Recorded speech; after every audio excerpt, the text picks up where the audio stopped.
What's up, guys? Tim Little.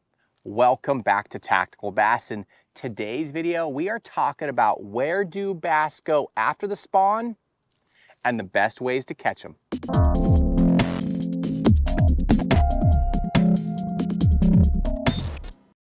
Bass fishing around the spawn, after the spawn, can be frustrating. It really can. You know, these fish, they come up shallow, they do their thing. It typically takes them a few days to a week or so to kind of recuperate. And it can be kind of tricky to figure out where these fish are going and how to catch them. They can be ghosts, right? So first off, basically two questions you need to ask yourself. One, what type of fishery am I fishing? Am I on a reservoir, either a highland or lowland? Am I on a natural lake or a river system, right? Depending on what you're fishing kind of determines where these fish are gonna go. And we're gonna cover that here in a little bit.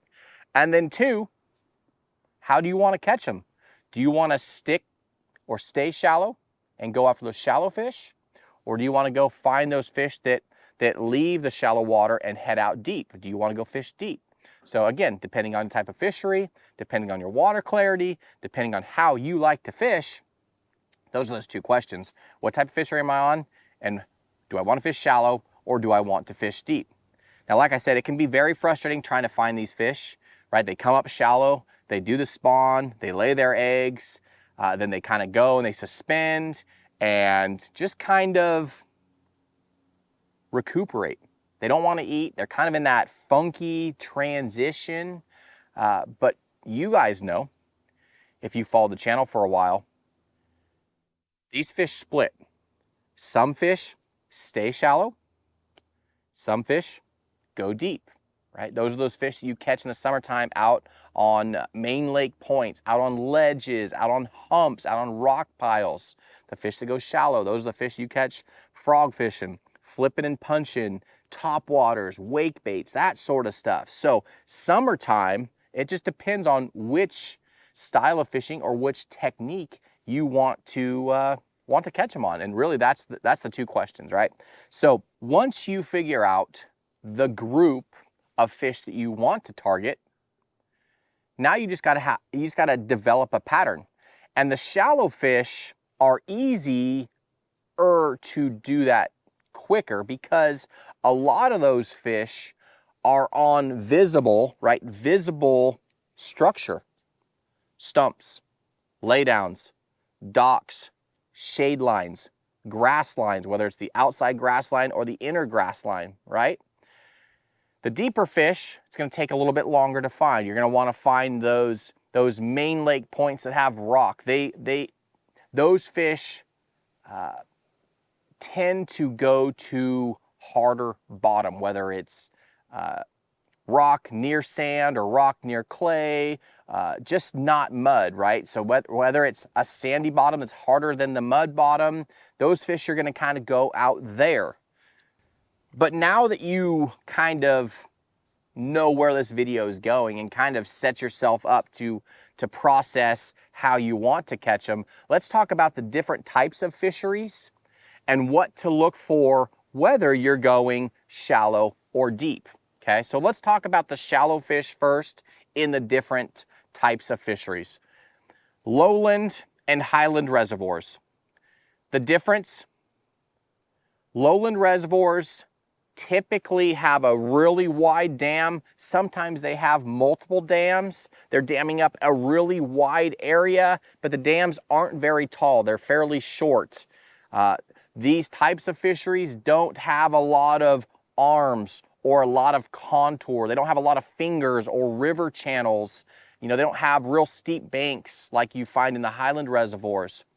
Highland reservoirs, complete opposite. Shorter dam, really tall dam, basically damming up a canyon, a river, a previous river, right? So you have long river arms, you have lots of fingers, real steep banks, lots of contour, you have bluff walls. Typically these lakes are a lot deeper and can be clearer, okay? On those reservoirs, I treat them basically the same. You know, whether it is the biggest bay closest to the dam, the biggest spawning bay where I know those fish went to, if I'm fishing shallow, I'm going to the very back. I'm looking for vegetation. I'm looking for grass lines. I'm looking for brush piles. I'm looking for trees or maybe debris piles that have blown into the back and created like a blanket, like a surface. These fish are going to be in that stuff, okay? Really, really easy. Just head to the back, start there, and then work your way out. As far as a natural lake, again, I'm looking for a spawning bay, a pocket, maybe a channel. Maybe there's some houses with a channel. I'm going to the very back of that stuff looking for cattails, bulrushes, reeds, grass, vegetation. Those fish are gonna pull into that. Again, I'm looking for lively stuff. I'm looking for lively grass. I'm looking for grass that has bluegill swimming around, that just has life. Okay, that's where those bass are gonna go. River systems, let me back up. Ponds. Basically, I put ponds in that natural lake category. Now, if you are fishing a pond that has a real tall, narrow dam, you know, you can kind of put that in the reservoir category, but typically they're smaller and not a lot of contour. But basically, again, I'm fishing that shallow vegetation. I'm fishing that heavy cover. River systems. Basically, these fish are in the backs, right? So these big backwaters, they're so vast, especially like on the Tennessee River. You get in some of these big backwaters on Gunnersville or Kentucky Lake or Chickamauga. I mean, they're their own lakes themselves. You can fish days in just the backwaters. Again, I'm heading straight to the back and I'm looking for the laydowns, the stumps, the brush piles, the grasses, you know, that sort of stuff, because that's where I'm going to start and then work my way out, okay? Now, on the flip side, the deeper fish. In these same fisheries, where do they go? Where do I start? These fish are gonna stage up on the hard structure. Like I said, the rock piles, you know, the hard bottoms, the main lake points, out off the edge of the main lake points, out off the edge of the secondary points.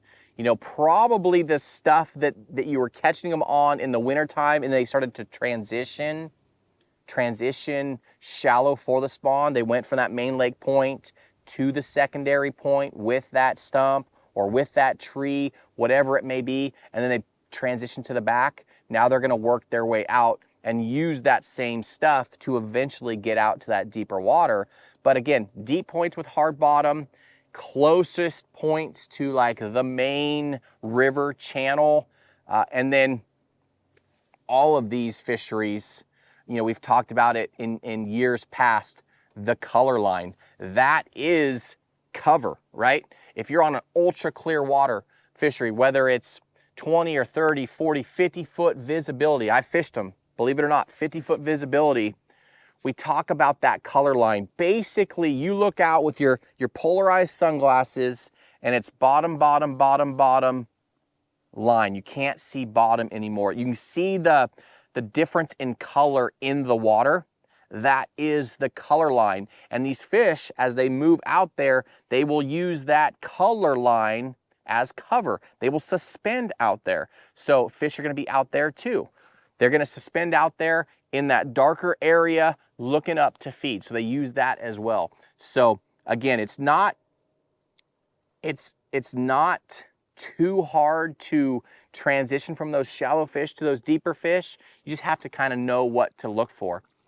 Again, natural lakes, hard structure. Whether it's an old lake level line from years past with low water levels where the shoreline was, you know, 100 yards out off of the main shoreline where waves created just a little 2-foot drop, or whether it's a sunk boat. You guys have heard us catch fish off of that stuff before, or it's an isolated rock pile, or maybe it's a man-made structure. Maybe you know, your wildlife agency came in and dropped fish habitats, that sort of stuff. There's typically on those natural lakes, they're semi-featureless. There's not a lot of stuff out there, hard structure to rely on, to relate to. And when you find it, that stuff can be lights out. So use a lot of time behind your electronics, right? Side imaging, scanning that area and looking for those key isolated pieces out there by themselves. And then river systems. Those fish going out of the backwaters, out to that current, out to that main river. It's all about eddies and current seams. These fish are gonna live in those current breaks. They might pull up to feed, they might pull up to a shoal or a high spot and feed, but they're gonna back off and get out of that current, so they're not spending a lot of energy. But again, the mouths to the backwaters, anywhere that they can get out of the current, anywhere they can tuck in behind something in the current, you know, whether it's a boulder or whatever it may be, they'll tuck right behind that. But for the most part, guys, if you can find those areas where there's less current or current breaks, that's where those fish are going to be. So now that we covered kind of the different fisheries, we covered where these fish are typically going, let's talk about some of the baits to catch them, because that's the fun stuff. Because now that it is April, now that we're for the most part, we're, you know, all three phases of the spawn. There's fish up shallow, there's post-spawn fish heading out deep. These fish are active. They're hungry. Once you get past that kind of finicky kind of restoration stage after the spawn, it can be some of the most fun fishing of the entire year. So one thing I want to talk about, and I think it often gets missed, one, because it's not really talked about a lot, but two, because it's such a short window in the season and in the actual fishing day, and that is the shad spawn. Believe it or not, right after the bass spawn, the shad spawn. They like to spawn on hard edges, on hard shorelines, but they do it super early and in low light conditions. So if you're not out at the crack of dawn before daylight, it's quite possible that it's done and over before you ever make a cast. It's really important, if you guys have shad in your fishery, to try to fish the shad spawn, because it happens, like I said, it could be a 15-minute window, it could be a 45-minute window, or maybe an hour, but that's it. First thing in the morning, late in the evening, into night, low light, those shad go up shallow, they're spawning, and the fish eat them. So if you have shad in your fishery, 100% you need to be throwing a spinnerbait. I will throw an underspin in there as well, but a spinnerbait is going to be my #1 bait. That's that Megabass SV3. You don't need a trailer hook on there because it has, or a trailer bait, swim bait, whatever on there. You can run a trailer hook, stinger hook on there if you want, but they have the longer, durable skirt material that acts as a trailer, so you don't need it. But that is a real compact, easy to fish spinnerbait, and the fish just massacre it. Again, if you're trying to mimic a shad or a ball of bait fish, that spinnerbait is an awesome, awesome place to start. Caught a ton of fish on that during the shad spawn. It's just one of those baits that you need to be throwing. Again, I can't emphasize the importance of getting out early and getting out when that spawn is going on, because as soon as that sun comes up, it's like a light switch.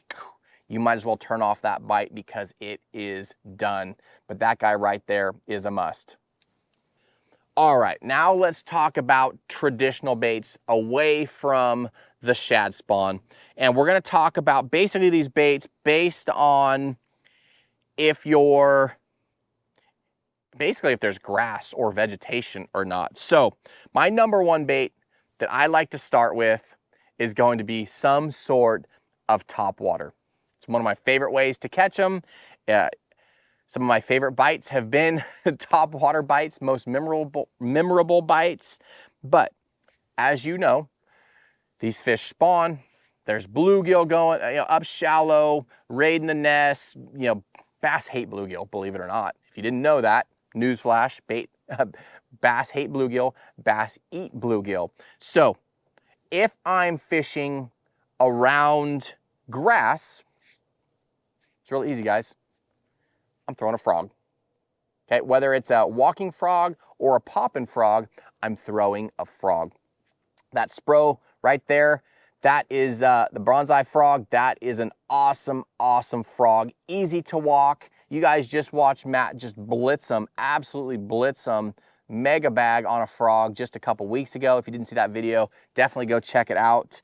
But that guy right there is an awesome, easy to use frog. Sometimes I'll take a little jig rattle and put it in the belly to add some sound to it. But it's a bait that I like or prefer it to be quiet.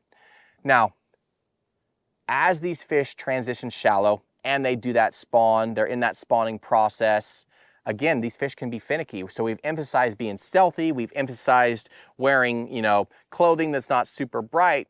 But a frog is a quiet, subtle bait. It's a bait you can throw up on the shoreline, bring it in, and just start walking it. Twitch, twitch, twitch, twitch, twitch. Real soft rod twitches and get this thing going side to side. You're not covering a lot of distance from the end of your cast to you, but you're going side to side, and these fish hate things above their head. So it's super weedless. You can fish it 65 straight pound, 65 braid, straight braid. You can fish it in the thickest of stuff, and it's quiet, it's subtle, and big fish eat it. Also, the gavacho, a poppin' frog. That's that bluegill color, a real cool bluegill imitating color. Again, it's just a 1-2 duo for me. Whether I'm trying to fish over debris or through vegetation, I'm going with that guy right there. If it's sparse vegetation or it's something that it's water that I can actually get this thing popping and walking, I'm going with that gavacho. But those are two great baits to throw for those shallow fish in and around that grass. If you find that in the very back of that pocket, that debris pile has blown in and created, like I said, that cover. I mean, I've caught spots over 80 feet of water directly under that stuff in a highland reservoir on a frog. It just works. Now, with that said, if you're not fishing around vegetation or sparse vegetation and you can get away with treble hooks, two baits.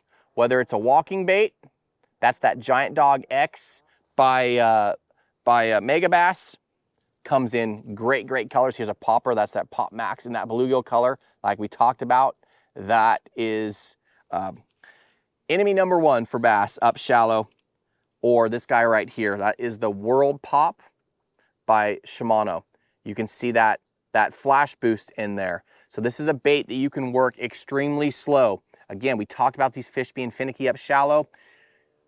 I'm not throwing a buzz bait, something that's super loud and covers a ton of water right now, right? It's early season still. That's something we're gonna transition to during summer in those warmer months. But as these fish are first coming up shallow, they've been up for a week or two, water temps are still climbing. I want a top water that I can work and let it sit. Bloop, bloop, let it sit. Let that flash boost sit there and do that secondary flash, that secondary motion. Caught so many fish on that guy right there. But a popper, a walking bait, those are two baits that I have a ton of confidence in right now. That Giant Dog X is it's a finessey topwater. Again, it's not too loud. It's a bait that it shines on calm, sunny days. It's not too loud, it's not too overbearing, but that guy right there is a winner. And then a popper. Again, those key casts right next to that dock piling along that shade line or next to the base of that laydown. I can flip that or pitch that popper in there. Bloop, bloop, bloop, bloop, let it sit. These fish just come up. Sometimes they'll just suck it down, and sometimes they'll full on shark it and get airborne. But I don't need to cover a lot of water. But a topwater is my #1 bait. Kind of roll through these next ones a little bit quicker. Number 2 is gonna be some kind of underspin. I talked about the importance of blades and flash during that shad spawn, but same thing, whether it's a weedless swim bait, that's that swammer, with a owner flashy swimmer. I literally just cut this one off. I got tons of teeth marked, caught a bunch of fish on this one yesterday. Or if you're fishing, you're not around vegetation, you're not around grass, and you're fishing open water, an exposed hook, right? Just have better hookup ratio. Again, that's our underspin. We designed with that longer drop arm to clear the bellies of some of the most popular shad profile swim baits. But an underspin, having some kind of flash, having some kind of vibration, just helps your bait stand out from the real thing. Now I will say, as you're up shallow, you got flooded vegetation, being able to skin hook this thing, Texas rig it, chuck and wind it right through that stuff is so much fun and gets a lot of big bites. For those deeper fish, now I start implementing back into the deep cranks, okay? These fish are going that 12, 15, 18 foot range out off those main lake points, those secondary points. I like to go with a crankbait, a deep crank. Now, on your highland reservoirs, on your lowland reservoirs, more lowland reservoirs, you're gonna have more humps and saddles out there in the main body. If I'm fishing for those deeper fish, I'm going to the farthest out hump, the farthest out edge of that hump, the break that's closest to deep water, and that's where I'm throwing these guys, okay? That's where I'm starting. But the deep crank, you know, these fish are gonna school up out there. It's a bait you can cover a ton of water on, but again, or cover a ton of water with, but again, I'm looking for those key areas, those key points with hard bottom that I can grind these crankbaits down there on, right? Whether it's a Strike King 6XD with a real aggressive wide wobble, aggressive kick, you know, that's a staple from now through summer, or our tactical DD crank. You know, we designed this to be a finesse type water crankbait, but as you guys know, it works extremely well in the summer as well. But depending on, you want a real wide, real aggressive, or a real tight, finessey wobble, a crankbait is another one of my staples this time of the year. It just works. Again, kind of pick it up a little bit. Next up, whether it's, well, a soft plastic jerkbait, okay? Whether it's a fluke, or you guys know that we love this X-Zone Whiplash shad, two completely different baits in the category. Now, where do I fish each? If I'm fishing grass, or I'm fishing weedless, I'm fishing around stuff, 100% I'm throwing the Whiplash shad with a super line hook, a thicker gauged wire hook, and I'm fishing this thing, twitch, twitch, twitch, let it fall. The difference between the action on this bait and the fluke, this has more of a, I mean, look at this tail versus that. See the density difference? Super soft. This has a twitch, twitch, twitch, and then a gliding action.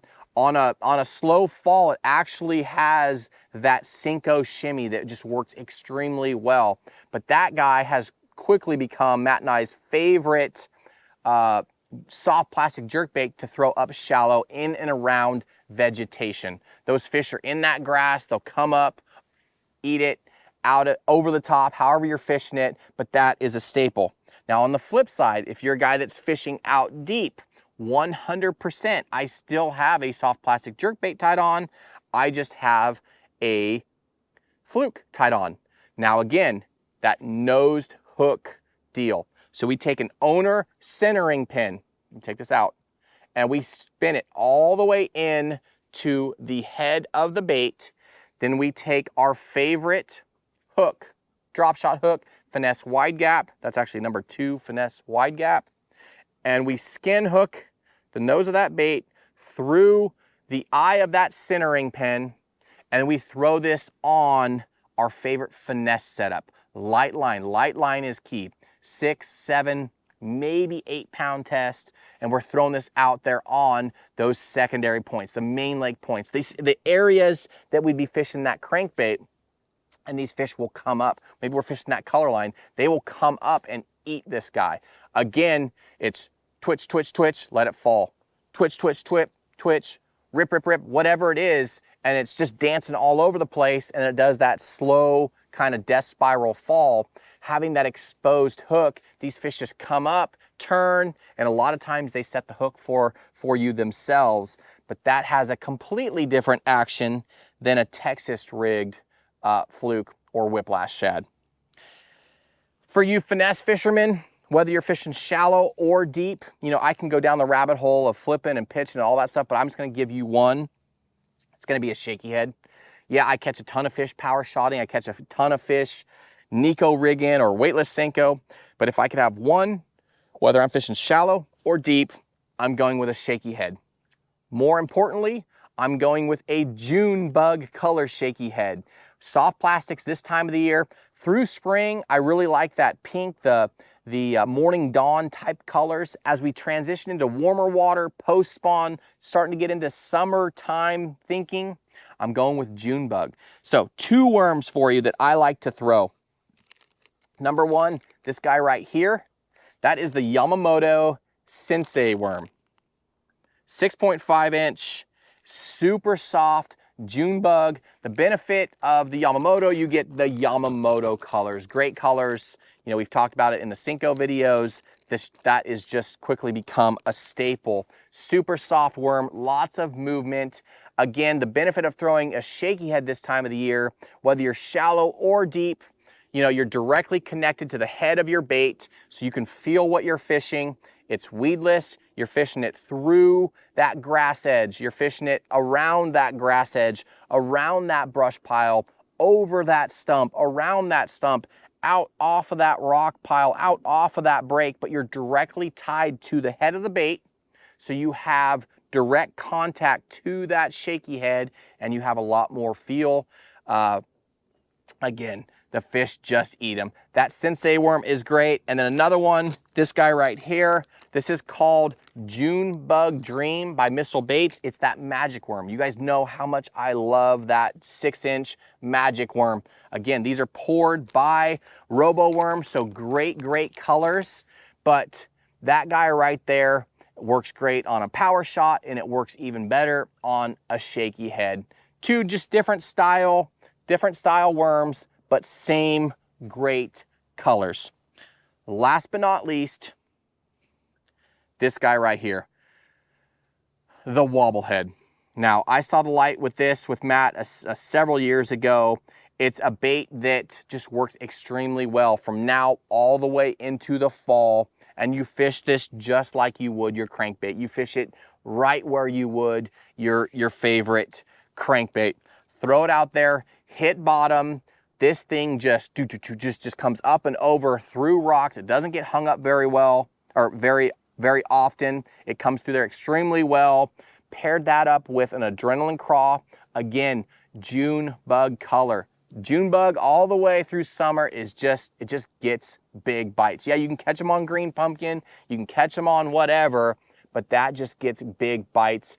Again, it's a weedless technique. You can fish it out off of deep brush piles, out off of deep rock piles. Having that adrenaline craw kicker back there has a ton of action. It's weedless and it gets big bites. But guys, Fishing after the post spawn can be tricky if you don't get ahead of it, if you don't know where these fish are going. But ask yourself, what type of fishery am I fishing today, and how do I want to catch them? Do I want to go shallow and look for grass lines and grass edges, fishing the inside edge or the outside edge? Or do I want to go deep and throw a crankbait, throw a wobble head, throw a shaky head out on those isolated rock piles, out on the farthest break near the main river channel? Totally depends on how you want to catch them, how your fishery lines up. But these baits right here, we have a ton of success in, and using that breakdown, that mental breakdown of how to break down that lake will help you guys develop a pattern. Once you start super shallow and you find that they're on the outside grass edge, or you find that they're on the inside grass edge closest to the deep water access, now you can develop that pattern and go mimic it, go replicate it in different parts of the fishery, and same thing out deep. But guys, hopefully you enjoyed this video. Hopefully you learned something. Like I said, the post-spawn fishing can be tough, but if you get ahead of it, it can be amazing and a ton of fun. Guys, we appreciate the support. Thanks for watching. If you learned something from this video or you like this video, hit that thumbs up button, subscribe to the channel, and we will see you guys on the next video.